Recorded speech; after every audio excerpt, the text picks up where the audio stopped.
अस्सलाम वालेकुम। 9th class, कैसे हैं आप सब लोग। आज हम लोग करेंगे यूनिट 8 का न्यूमेरिकल 5 एंड 6।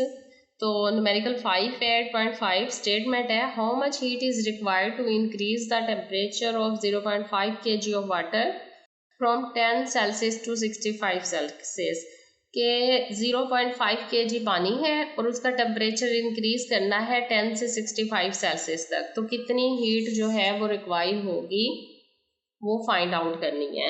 तो सबसे पहले हम लोग डाटा राइट करते हैं। तो डाटा हमारे पास गिवन डाटा क्या क्या दिया हुआ है। सबसे पहले दिया हुआ है mass of water. Mass of water, mass of water M कितना मास है 0.5 kg। इसके बाद टेम्परेचर दिया हुआ है इनिशियल भी और फाइनल भी। तो सबसे पहले हम लिखेंगे initial temperature of water. Initial temperature T1 है और वो कितना है 10 सेल्सियस है।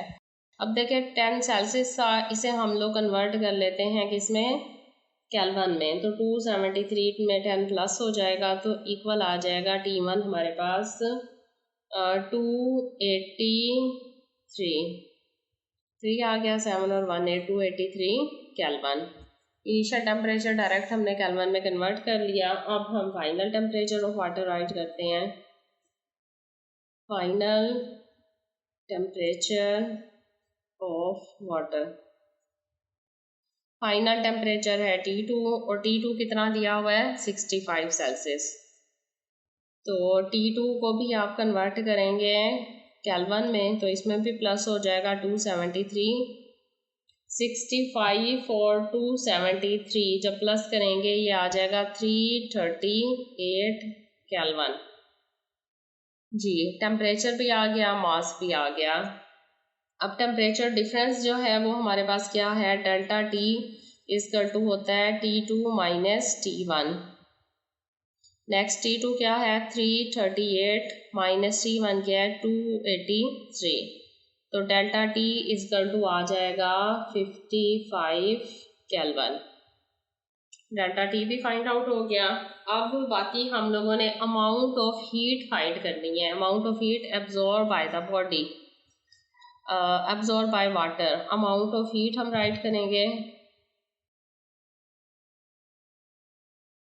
अमाउंट ऑफ हीट सिंबल है डेल्टा Q और इसका फार्मूला दिया हुआ है delta Q equal to MC delta T के।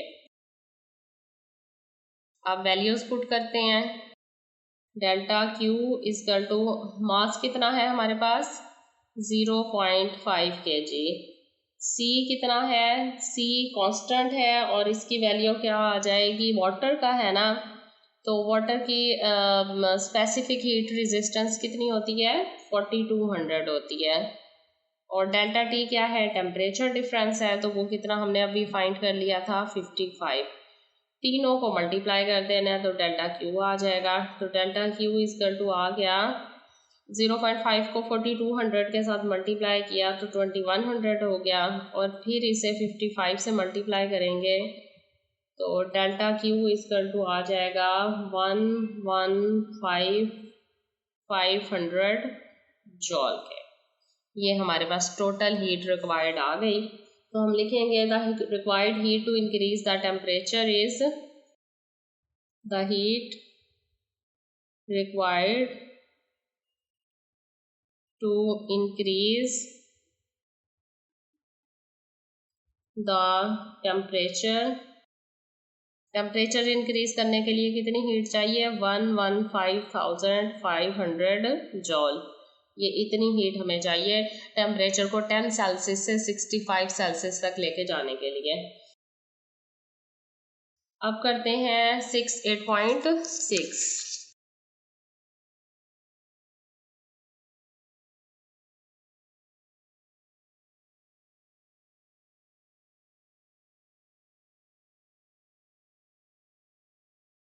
जी छठा न्यूमेरिकल है हमारे पास 8.6। An electric heater supplies heat at the rate of 1000 joule per second. How much time is required to raise the temperature of 200 gram of water from 20 to 90 Celsius. कि एक electric heater है जो कि heat supply कर रहा है 1000 joule पर second, एक सेकंड में 1000 जॉल कर रहा है। अब कितना टाइम रिक्वायर होगा कि 200 ग्राम अगर वाटर हो और उसका टेम्परेचर 20 से 90 सेल्सियस पर चला जाए।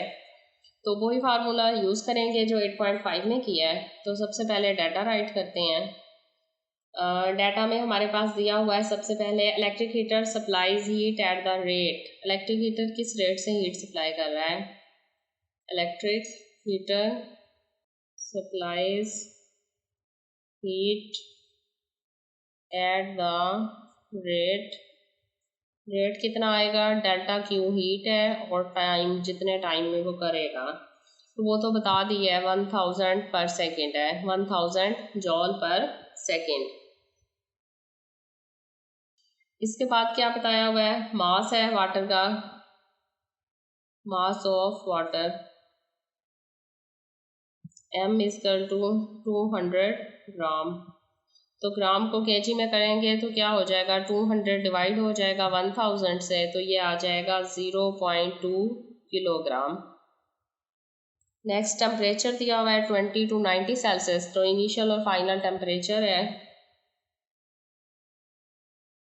Initial temperature T1 equal to 20 Celsius. तो 20 सेल्सियस को केल्विन में करेंगे तो T1 इक्वल टू आ जाएगा 20 + 2 73 इक्वल टू प्लस किया 3 7 8 9 293 केल्विन हो जाएगा। और फाइनल टेम्परेचर है T2 और ये कितना आ रहा है? 90 सेल्सियस।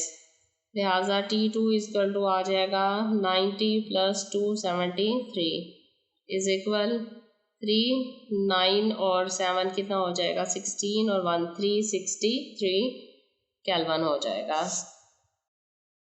इनिशियल और फाइनल टेम्परेचर फाइंड आउट हो गया, मास भी राइट कर लिया। अब टेम्परेचर डिफरेंस फाइंड करते हैं तो डेल्टा T इक्वल टू आ जाएगा T2 - T1। T2 हमारे पास आया 363 और T1 क्या है? 293। तो ये इक्वल आ जाएगा 70 केल्विन। अब टाइम हम लोगों ने फाइंड करना है टेम्परेचर इंक्रीज करने के लिए कितना टाइम चाहिए, T फाइंड आउट करना है। तो फार्मूला राइट करते हैं उसी तरह। डेल्टा क्यू इक्वल टू होता है MC डेल्टा T के।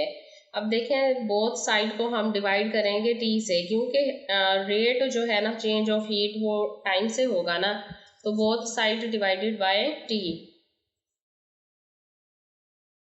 तो यहाँ लिखती हूँ मैं dividing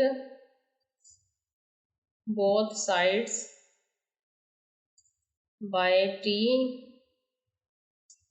to obtain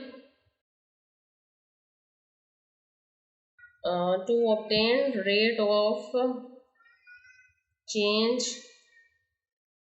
of heat जी। तो delta Q divided by T और इधर से MC delta T divided by T। अब delta Q divided by T है और वैल्यू क्या है delta Q divided by T की? देखें अभी मैंने ऊपर लिखी थी rate of change of heat जो है डेल्टा क्यू ओवर टी 1000 है। तो यहाँ पर हमारे पास वैल्यू क्या आ जाएगी इसकी? 1000। मास कितना है? मास 0.2 kg था। सी स्पेसिफिक हीट रेजिस्टेंस है वाटर की 4200। डेल्टा टी क्या है? टेम्परेचर डिफरेंस था वो था 70 के डिवाइडेड बाय टी। अब टी फाइंड आउट करना है ना, तो 100 और टी ये क्या हो जाएंगे? Cross multiply. टी इधर आ जाएगा और 1000 इधर आ जाएगा। लिहाजा टी इक्वल टू आ जाएगा 0.2 मल्टीप्लाई 4200 मल्टीप्लाई 70 और डिवाइडेड बाय 1000। तो कैलकुलेशन करें आप, यूँ करें, ये 0 इस 0 से कट गया, इन दोनों के साथ कट कर दिया, तो 0.2 को 42 से मल्टीप्लाई करें तो आंसर आ जाता है 58.8 और टाइम है तो सेकंड आएगा। लिहाजा टाइम हमारे पास आ गया रिक्वायर्ड टेम्परेचर इंक्रीज करने का 58.8 सेकेंड्स। ये आंसर है हमारा।